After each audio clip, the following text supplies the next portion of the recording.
नमस्कार दोस्तों। तो अब तक हमने बात करा कि सेट क्या होता है। अब इसी चैप्टर में हम पढ़ने वाले हैं रिलेशन को। अगर आपको सेट्स नहीं आते हैं तो रिलेशन में आपको बहुत ज़्यादा दिक्कत आ जाएगी। तो अगर आपने सेट के जो चैप्टर्स हैं, अगर वो आपने उनकी वीडियोस नहीं देख रखी है तो पहले वो वीडियोस देख लें, उसके बाद ये आप करें, ठीक है। तो रिलेशन में सबसे पहले हम जो टॉपिक उठाने वाले हैं वो है हमारा कार्टेशियन प्रोडक्ट, ठीक है। तो ये कार्टेशियन प्रोडक्ट होता क्या है, तो इसके लिए मैं यहाँ पे एक एग्जांपल लेने वाला हूँ। जैसे आपकी बुक में दे रखा है कि मान लेते हैं आपके पास दो सेट है, एक सेट है ए, एक सेट है बी। तो सेट ए में जो एलिमेंट है वो है ए बी सी और सेट बी में जो एलिमेंट है वो है एक्स वाई जेड। अब मैं अगर बोलूँ कि इसका आप कार्टेशियन प्रोडक्ट निकालो तो आप वो कैसे निकालेंगे। तो पहले मैं सेट लिख लेता हूँ।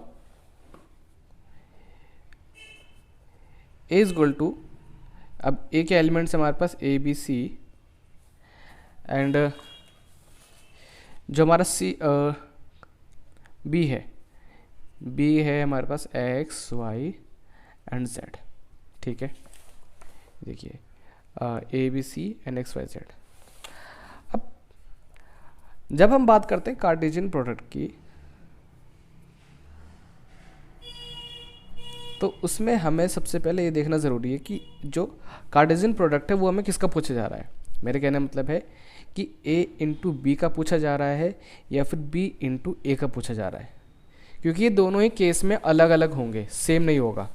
हाँ सेम हो सकते हैं, वो केस भी मैं आपको बताऊंगा, ठीक है। बट अभी आप ये मान के चलो कि ये सेम नहीं होते, ठीक है। क्योंकि अब यहाँ पे अगर मैं a और b का निकालता हूँ कार्टेशियन प्रोडक्ट, तो देखिए क्या क्या निकलेगा। a into B is equal to, अब मुझे क्या करना है, मुझे पहले a की, ठीक है ना, ये पूरा जो हमारा a है ना, अब इसकी मुझे मल्टीप्लाई इन सबसे करनी है। तो क्या होगा, तो a की जब मैं x से करूँगा तो मेरे पास एक सेट बनेगा ax का, ठीक है। फिर a की करूँगा मैं y से, तो क्या बनेगा a and y and a की फिर करनी है मुझे z से। देखिए मतलब ऐसे, फिर इस तरीके से, फिर ऐसे, ठीक है। अब उसी तरीके से हमें b को भी करना है, ठीक है। तो यानी मेरे पास आ जाएगा, पहले लिखूंगा b। देखिए पहले आपको ध्यान रखना है कि आपको ना एलिमेंट ऐसे लिखना है कि अगर आप a की अगर b से कर रहे हैं तो यानी पहले a के पहले जो सेट a का जो एलिमेंट है a, पहले वो लिखा जाएगा, उसके बाद फिर ये। तो उसी तरीके से मैं b को करूँगा तो b x and b y and b and z, b set, ठीक है। आई थिंक यहाँ तक आपको समझ में आ गया होगा।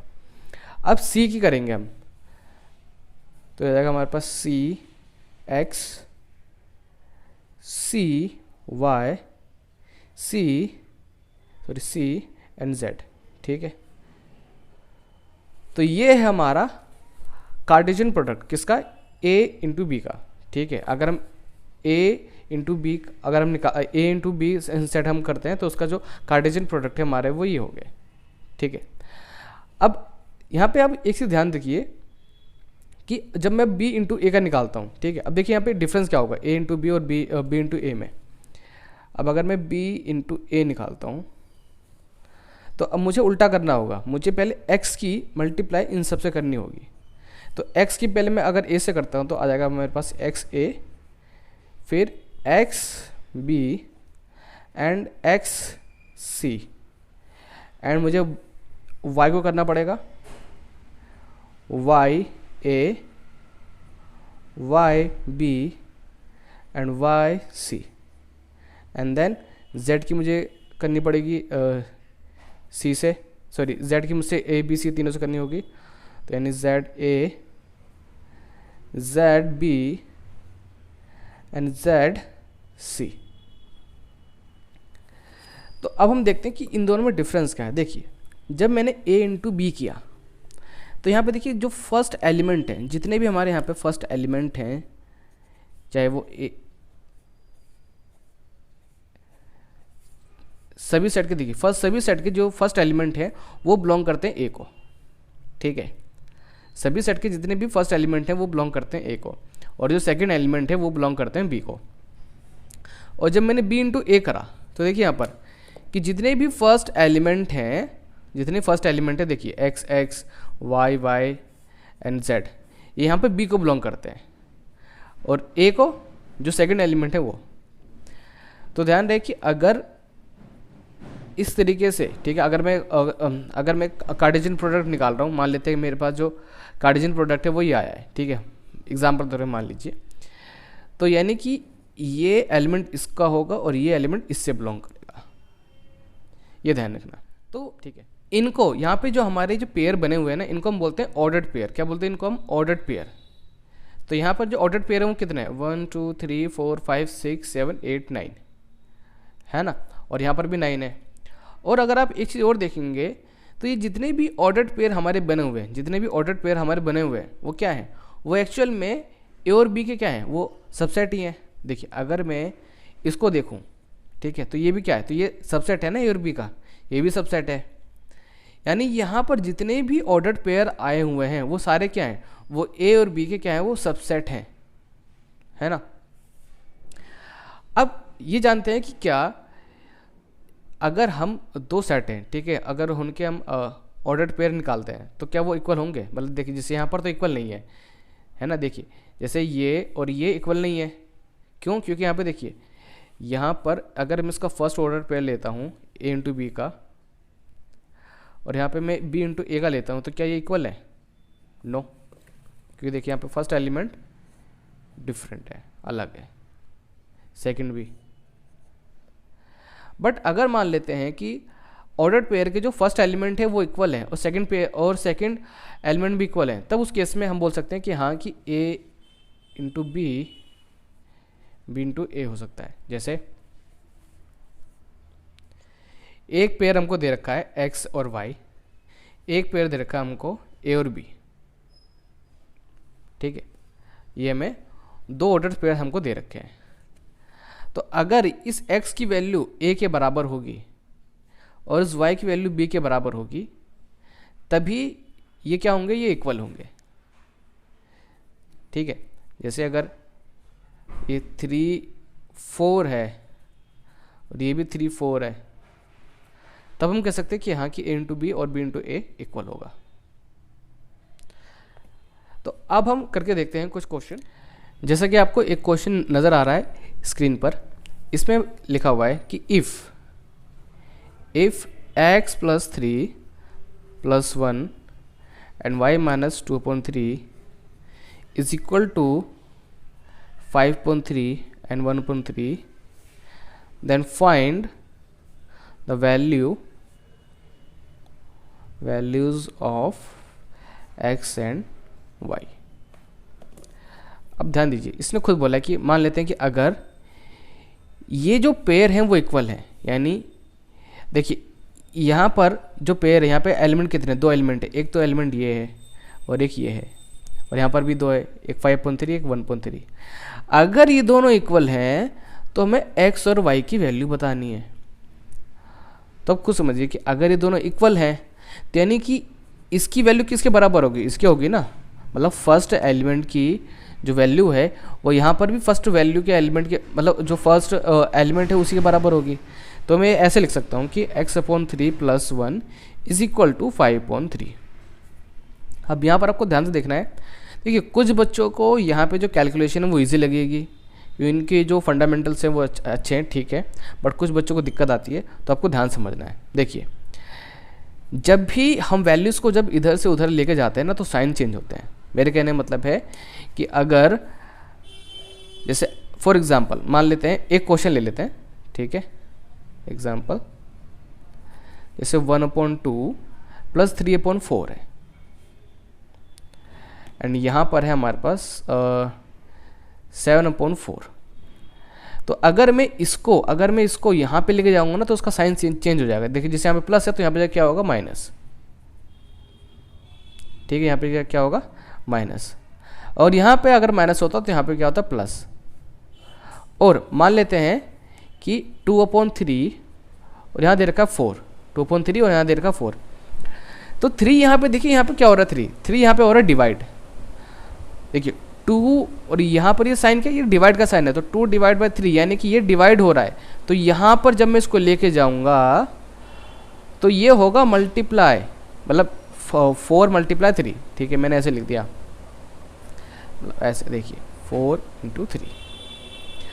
और ये जो चीज़ है, अगर मैं 2 को इधर लेके जाऊँगा तो 2 यहाँ पर मल्टीप्लाई हो रहा है, इधर जाके वो डिवाइड होगा, यानी कि ऐसे लिखा जाएगा 1/3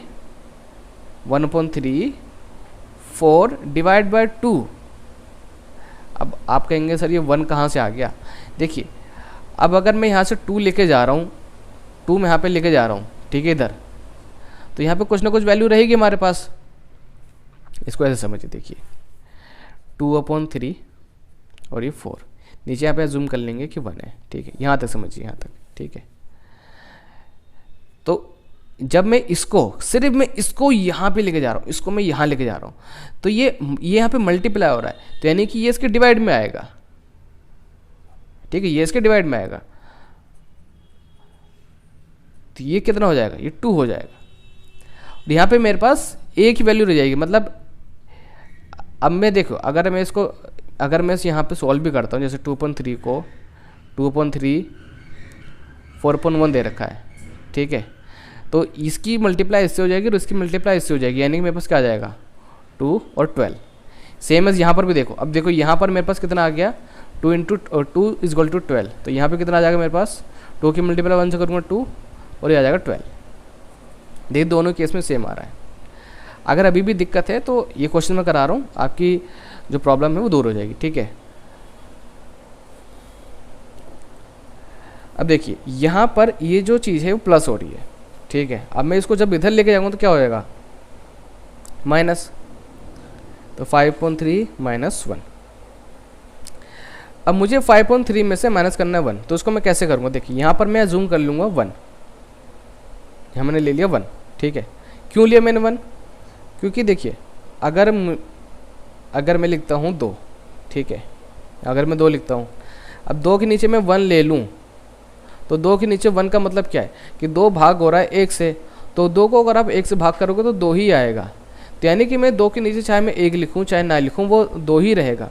उसी तरीके से चाहे मैं कोई और भी नंबर ले लूँ, उसके नीचे मैं अगर 1 लिखूँ चाहे ना लिखूँ वो वही रहेगा, तो इसलिए यहाँ पर मैंने 1 मान लिया।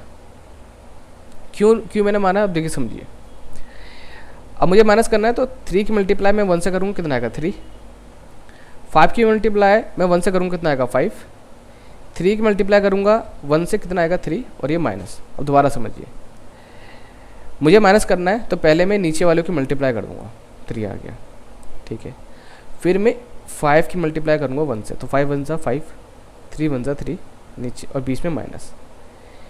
ये जो तरीका है आपको तभी यूज़ करना है जब आप प्लस या माइनस कर रहे हैं। ध्यान दीजिए, प्लस या माइनस, मल्टीप्लाई डिवाइड में ये चीज़ अप्लाई नहीं होती है, ठीक है। अगर मल्टीप्लाई डिवाइड में दिक्कत है तो आप कमेंट बॉक्स में कमेंट करके मुझे बता दीजिए, मैं उसके लिए सेपरेट वीडियो बना दूंगा, बट ये चीज़ आपको सिर्फ प्लस माइनस में अप्लाई करनी है।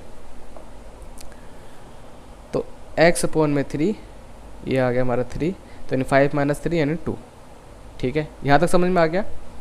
अब क्या होगा कि यहाँ पर हम कर देंगे क्रॉस मल्टीप्लाई, यानी कि इसकी मल्टीप्लाई इससे कर देंगे, इसकी मल्टीप्लाई इससे कर देंगे, तो जब इसकी इससे करेंगे कितना आएगा 3x, और जब इसकी इससे करेंगे कितना आएगा 6। अब देखिए 3 और x के बीच में कोई साइन नहीं है, 3 और x के बीच में कोई साइन नहीं, मतलब मल्टीप्लाई हो रहा है, तो यानी कि इधर जगह क्या होगा डिवाइड होगा, तो 3 1 = 3, 3 2 = 6, यानी x की वैल्यू कितनी आ गई 2, ठीक है। तो x की वैल्यू कितनी आ गई हमारे पास 2 आ गई।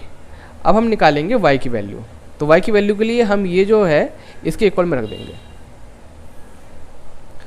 y - 2/3 = 1/3। ये माइनस है तो इधर जाके क्या होगा प्लस।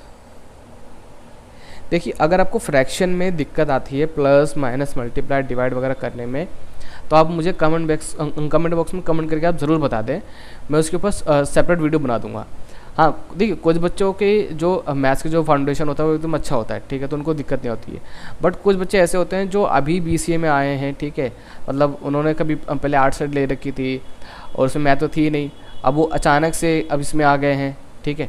और कुछ बच्चों को मतलब स्टार्टिंग से दिक्कत होती है, तो उनके लिए मैं सेपरेट वीडियो बना दूंगा। तो चलिए आगे बढ़ते हैं।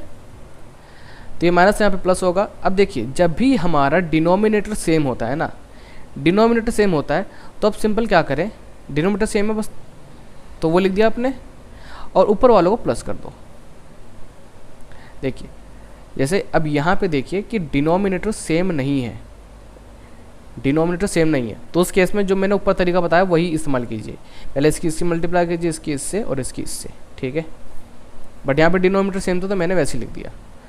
तो यानी कि ये 3/3 कट जाएगा, तो यहाँ पे 0 नहीं आएगा, यहाँ पे आएगा 1, ठीक है। 3 1 जा 3, 3 1 जा 3, यानी 1 आ गया। अब यहाँ पे देखिए कि एक क्वेश्चन आपको दे रखा है आपकी बुक में, इफ़ x की वैल्यू ये है और y की वैल्यू ये है, तो आपको x इंटू एक्स निकालना है और x इंटू वाई और x इंटू 5 निकालना है।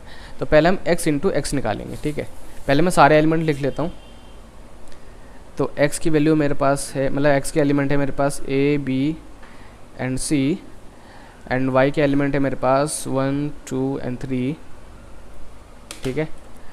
अब फर्स्ट इसमें बोल रखा है कि x इंटू एक्स निकालना है, मतलब इसी का मुझे इसी के साथ मुझे वो करना है, मतलब मल्टीप्लाई करना है, ठीक है।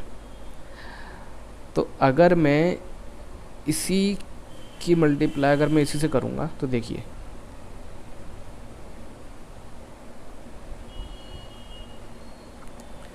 तो पहले मैं a की मल्टीप्लाई करूँगा इससे, ठीक है। तो यानी पेयर क्या बनेगा, a a a, ठीक है। फिर इसी करूँगा तो a b एंड फिर a c, देन ये तो तीनों से हो गया, ठीक है। फिर b की करेंगे तो b a आ जाएगा एंड b b आ जाएगा एंड b c आ जाएगा, ठीक है। उसके बाद सी करेंगे, ठीक है। सी की फिर सी ए सी बी एंड सी सी, बस दैट्स इट, हो गया है ना। तो चलो ये तो हो गया। अब उसके बाद हमको क्या करना है, हमको निकालना है x इंटू वाई, मतलब सॉरी x मल्टीप्लाई वाई, तो यानी इन दोनों की करनी है, ठीक है।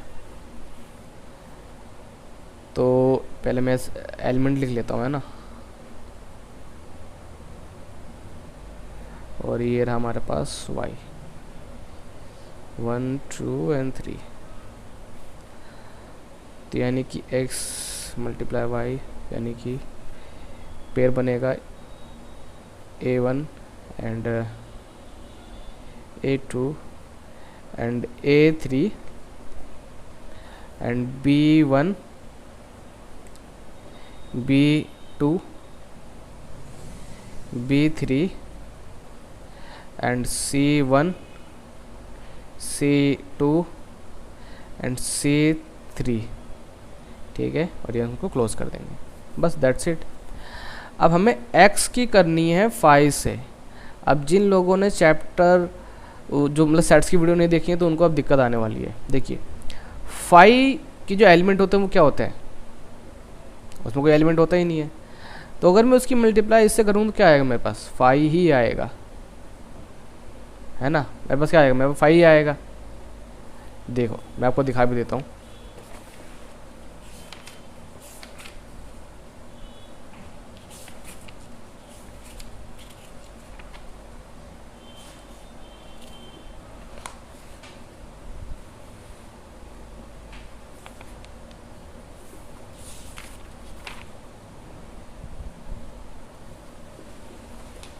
देखिए यार, ठीक है। तो आई थिंक ये चीज़ आपको समझ में आ गई होगी। और यहाँ पे जो क्वेश्चन नंबर 19 है उसमें बोला कि under what condition on A and B is a into B is equal to B into A. तो ये कंडीशन मतलब ये कह रहे हैं कि इनके जो ऑर्डर पेयर है, इन दोनों के जो ऑर्डर पेयर है वो इक्वल होंगे, लेकिन किस कंडीशन में होंगे, तो वो तब होंगे जब इनके जो ऑर्डर्ड पेयर हैं उनके एलिमेंट्स एक दूसरे से मैच करते हो, मतलब कि जैसे a इंटू बी है, ठीक है, तो इसका एक ऑर्डर पेयर है, मान लेते हैं x और y, ठीक है। देखिए मान लेते हैं कि x and let's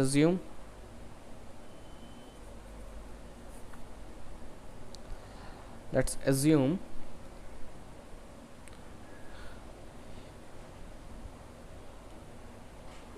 ordered pair of a into b is equal to x and y, ठीक है, एंड b इंटू a, ये हो गया हमारा a एंड b। तो ये तभी तो ये इक्वल, तो a into B is equal to b into a, where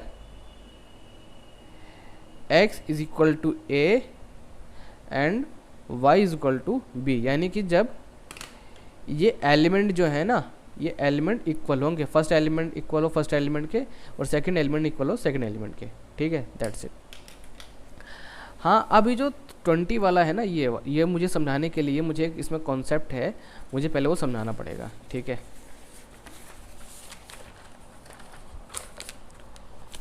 देखिए होता ये है कि अगर कोई ऑर्डर्ड पेयर हमको दे रखा है, ठीक है, अगर हमको कोई ऑर्डर्ड पेयर दे रखा है, suppose that A and B, तो ये माना जाता है कि अगर मुझे इसको ग्राफ पे दिखाना हो, ठीक है, आई थिंक आपने ग्राफ पहले बनाया होगा 9th क्लास में, तो ग्राफ में ये जो हमारा एक्सिस होता है इसे बोलते हैं एक्स एक्सिस और ये होता है हमारा वाई एक्सिस, ठीक है।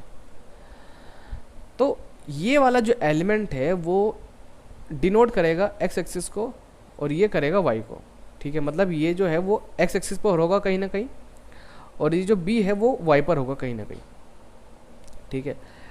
एग्जैक्ट वैल्यू ले लेते हैं, मान लेते हैं 1 और 2,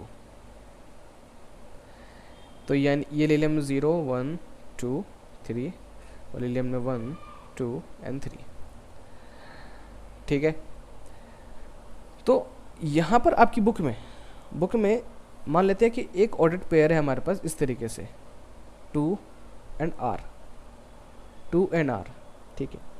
तो अगर मुझे इसको दिखाना हो ज्योमेट्रिक रिप्रेजेंटेशन से,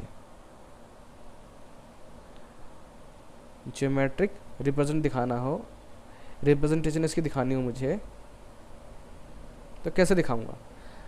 तो उसके लिए पहले मुझे ग्राफ बनाना पड़ेगा, ठीक है। मान लेते हैं ये मैंने ग्राफ ले लिया, ठीक है।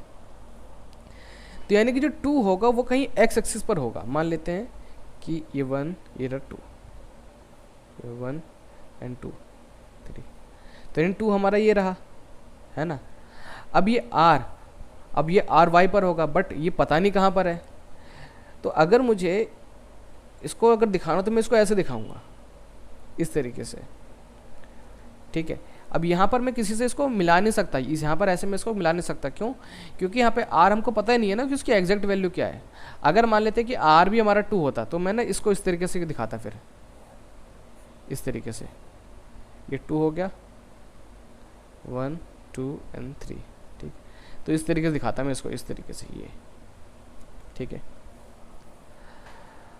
तो यानी कि अगर 2 एंड r को अगर हम इस तरीके से शो करेंगे तो r और ये 2 को इसको हम कैसे करेंगे शो? तो यानी कि 2 ये जो है हमारे पास ये y की वैल्यू है ना, और x की तो वैल्यू हमको पता ही नहीं है क्योंकि यहाँ पे r है। तो ये इस तरीके से शो होगा, इस तरीके से। तो ये क्या है? ये ज्योमेट्रिक रिप्रेजेंटेशन है इसकी, ठीक है। देखो जैसे यहाँ पे लिखा है ना कि आपको ज्योमेट्रिक रिप्रेजेंट बतानी है इसकी, ठीक है, ये रही इसकी, तो ये रही। हाँ बस यहाँ पे वैल्यू लिख लेना, ठीक है, -1 -2 एंड -3, यहाँ पे लिखना y एंड x, ठीक है। समझ में आ गया? यहाँ पे आपको लिखना पड़ेगा कि ये ज्योमेट्रिक रिप्रेजेंटेशन है और ये वैल्यूज़। तो आई थिंक ये चीज़ आपको समझ में आ गई होगी। तो आज के लिए बस इतना ही, मिलते हैं नेक्स्ट वीडियो में। इस वीडियो से रिलेटेड अगर आपको कोई भी डाउट है तो आप कमेंट बॉक्स में कमेंट करके या फिर हमें व्हाट्सएप पे आप हमसे पूछ सकते हैं। और राइट नाउ हमने अभी व्हाट्सएप पे एक ग्रुप बनाया है, आप चाहें तो उस ग्रुप को आप ज्वाइन कर सकते हैं। आपको बस कुछ नहीं करना, आपको व्हाट्सएप पे मुझे हाई सेंड करना है और मैं आपको ग्रुप में ऐड कर लूँगा।